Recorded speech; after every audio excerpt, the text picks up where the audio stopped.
शाम होते खन लोग लूट लिए जाते रहे। आप बताओ हमका कहाँ पर कौन लूट लिया जाता?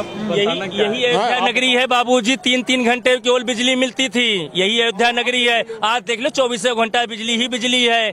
लोग कहते थे मंदिर आने से क्या होगा। आज मंदिर आने से यहाँ करोड़ों रुपए का निवेश हो रहा है, अरबों रुपए का निवेश हो रहा है केवल एक मंदिर से। कुछ लोग बोलते हैं मंदिर की जगह कहते हैं मंदिर से हाँ कोई फायदा, मंदिर की जगह अस्पताल बनाओ। हम कहते हैं कि एक मंदिर से पता नहीं कितने अस्पताल चल रहे हैं। जाकर के उठा के रिकॉर्ड देख लो। एक मंदिर से पता नहीं कितना अनाथालय चल रहा है। एक मंदिर से पता नहीं कितने गरीबों का सामूहिक विवाह हो रहा है। एक मंदिर से पूरी अर्थव्यवस्था, अयोध्या की पूरी अर्थव्यवस्था बदल गई है केवल एक मंदिर से। जय श्री राम। योगेश आनंद कालिका सभी सुनने वालों को प्यार भरा नमस्कार। मित्रों, 1755-56 में निजामशाही पर एक प्रहार, अंतिम प्रहार करने का सुनहरा अवसर मराठाओं के पास आया था। लेकिन हमारे नाना साहब पेशवे संपूर्ण विजय चाहते ही नहीं थे। सत्ताधीशों को कायम रख के सिर्फ उनके अर्थ कारण पर कब्जा करने चाहते थे। अब ऐसी सोच से ही 2004 से 2014 हमारे भारत में ही एक सत्ताधीश पद के ऊपर बैठा था, अपना वर्चस्व बना के रखा था 10 साल पूरे भारत को बर्बाद करके। लेकिन सर्वनाश तय है।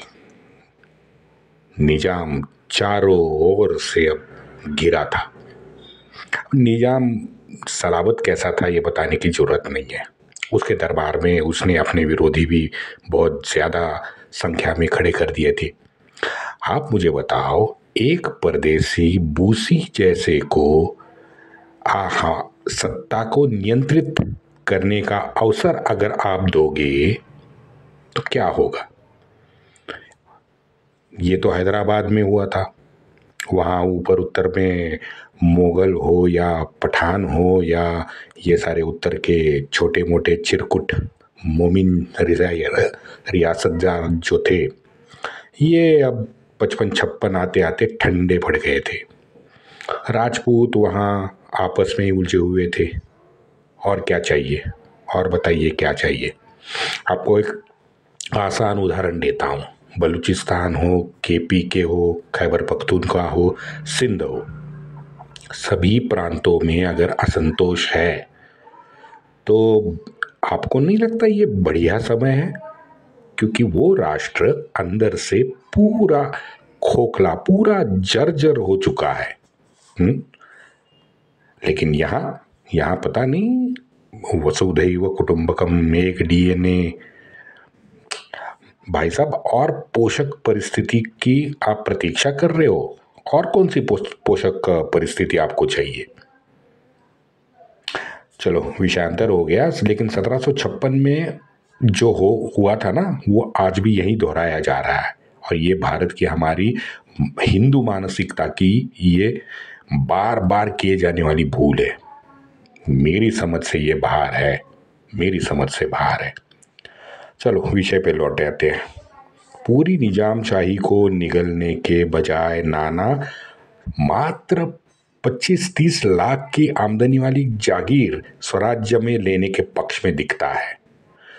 जागीरी मिलने के बाद और आगे कदम बढ़ाएंगे। जैसे जैसे मोगल कमजोर होते जाएंगे, हम और ज्यादा साधने की कोशिश करेंगे। मुगलों ने फौज जमा करके अगर कुछ तय किया है तो हम भी कम नहीं है, समर्थ है। बाकी आगे स्वामी के कृपानुरूप होगा। सलाबत ने फिर एक बार हमसे अनुसंधान बनाया है। फिरंगी के पत्र भी लगातार आ रहे हैं। 23 अगस्त 1757 का मित्रों ये नाना का पत्र है। आप मुझे बताओ, पहले जो मैंने कहा था ना, उसकी मानसिकता ही नहीं थी। ये पत्र से प्रूव होती है। स्वामी की इच्छा थी कि अहमदनगर, यानी आज का जो अहिल्या नगर है, उसका एक किला था, वो स्वराज्य में हो। अब जीवन राम केशम नामक एक हमारा सरदार था, वकील था बेसिकली। उसने शाहनवाज को पैगाम पहुंचाया, 2-3 बातें अहमदनगर किले के बारे में समझाई और खान ने वो किला जीवन राम केशव को हस्तांतरित किया। नाना क्या कहता है? वाच्यता नको, इसकी वाच्यता कहीं दूसरी जगह मत करो। उनके यानी निजाम के परवाने आने तक किसी से कुछ ना कहो, ये नाना जीवन राम को कहता है। आगे फिर 2 साल के बाद 1759 में निजाम ने आधिकारिक तौर पे किला नाना को सौंपा। अब बताइए, 2 साल से किला नाना के ही हाथ में था, तो भाई डर किसका था बताइए? यही है वो गुलाम मानसिकता। धैर्य, धीरता, सहनशीलता, ये तो सद्गुण है, लेकिन इन सद्गुणों की चादर ओढ़ के गुलामी करने के लिए हमें मजबूर किया गया, ये मेरा प्रॉब्लम है। रघुपति राघव राजा राम जैसे शुद्ध भजन को भ्रष्ट करके एमके ने हमारी मासूम भोली श्रद्धावान हिंदू को पहले तो भ्रमित किया और बाद में गोरों के ट्रक के पीछे लगाया। हाँ, मैंने सही बोला, हम भोले थे, हम मासूम थे। हाँ, आज भी हम उच्चतम जीवन मूल्य के अभिलाषी हैं और इसमें कोई बुरी बात नहीं है। काल नेमी ने 1500 साल इसका फायदा उठाया है और उसका फायदा उठा के हर स्तर पर हमें प्रताड़ित किया है। आज भी इन्हीं सबको 25,000 टन चावल देके हम जिंदा रखना चाहते हैं। अब बताइए, हम बोले नहीं है, बोले तो है। वहाँ हिंदू की प्रताड़ना हो रही है, हाँ, वो कम होगी क्या इससे? 25,000 नहीं, 50,000 भेजो, जो चाहे आप करो, चाहे सेंट मार्टिन हो, कॉक्स बाजार हो, जो चाहे करो। क्या कर रहा है, कौन कर रहा है, आप सब देख रहे हो। चाहे जो करो भाई, लिखा हुआ है किताब में, जहाँ बहुमत है वहाँ ये काफिरों से तबलीग करेंगे, समझाएंगे, जिजिया लगाएंगे, धर्म परिवर्तन करेंगे, या फिर सरतन से जुदा। हाँ? कल भी यही था, आज भी यही चल रहा है, कल भी यही होगा, और क्या दूसरा होगा। उनकी आर्थिक, शारीरिक जो चाहे सुबत्ता उनके घर में उनको दे दो। पंक्चर वाला और जो भंगार उठाने वाला है ना, गब्दुल, अब्दुल, अमीनुल, व्यक्ति विशेष से उसको कोई लेना देना नहीं है। अब्दुल रहेगा, गब्दुल आएगा, गब्दुल रहेगा, अमीनुल आएगा। हाँ, और यहाँ हमारे संत, आप सभी जितने भी महान और ज्ञानी हमारे हिंदू है, वो व्यक्ति की मानसिकता को बदलने निकले थे।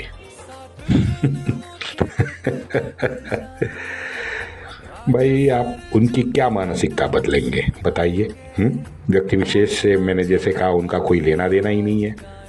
अच्छा, घर की खेती है, बस संख्या बढ़ाते जाओ। ये आत्मा का परमात्मा से मिलन, ये ज्ञान दर्शन, ये शुद्ध मन, विकृतियों का विनाश, ये सकारात्मक ऊर्जा, हाँ, इनको, इन सब बातों से इनका क्या लेना देना भाई?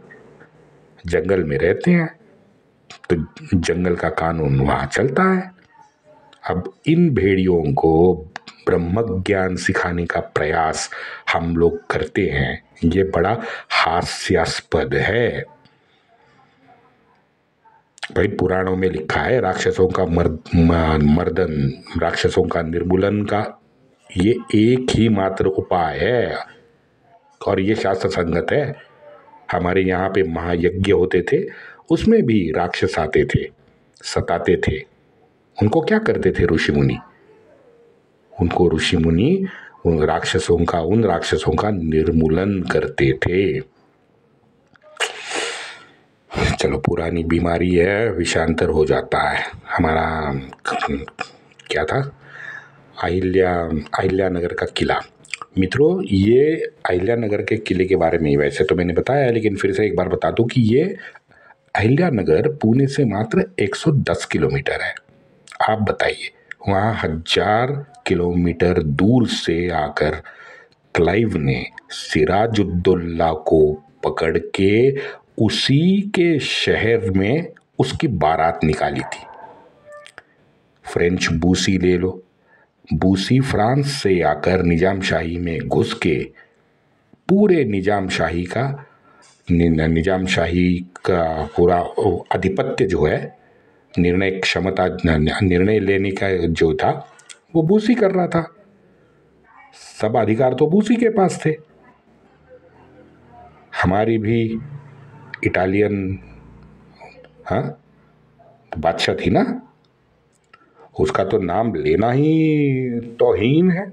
आप बताइए, वहाँ 110 किलोमीटर दूर किले को हस्तगत करने के लिए इन लोगों को 2 साल लगे। वैसे हस्तगत करने के लिए यानी ऑफिशियल तरीके से। मैं इतिहास में उस किले के जा ही नहीं रहा, वो चांद बीबी वगैरह में मैं कुछ अभी तो सिर्फ रेफरेंस में बात कर रहा हूँ। और क्या हुआ, ये किला तो आपके हाथ में आ गया, लेकिन 2 साल के बाद, पहले से हाथ में था ऑफिशियली 2 साल के बाद, लेकिन फिर क्या हुआ, उदगीर हो गया। चलो, उदगीर हो गया। अगर उदगीर नहीं होता तो क्या होता, कहीं और लड़ाई लेकिन लड़ना तो था, उदगीर आ गया। ये 2 साल उनके अच्छे बर्ताव की उम्मीद आप लेकर बैठे थे, उसका क्या हुआ ये बता रहा हूँ। उसका कुछ नहीं हुआ। 2 साल बाद जैसे उनमें थोड़ी ताकत आई, लड़ाई कर बैठे। 31 मई को बूसी के पत्र के उत्तर में नाना ने बूसी को पुणे अपने पास बुलाया। 22 सितंबर 1757 को नवाब ने नाना को 25 के बजाय 20 लाख की जागीर दे दी। भीख दे रहा था। नाना को 20 लाख की जागीर दे दी और शाहनवाज जो अब दीवान बना था, उसको दौलताबाद जो वेरुड़ अजिंठा के नज़दीक है, वहाँ का किला दे दिया। ये वही मित्रों दौलताबाद है जहाँ मलिक गफूर ने 13वीं शताब्दी में दौलताबाद आके रामदेव राय को काटा था। हमारे देविका रानी को वेरुड़ अजिंठा के केव जो है वहाँ से उठा के बंदी बना के दिल्ली भेजा था।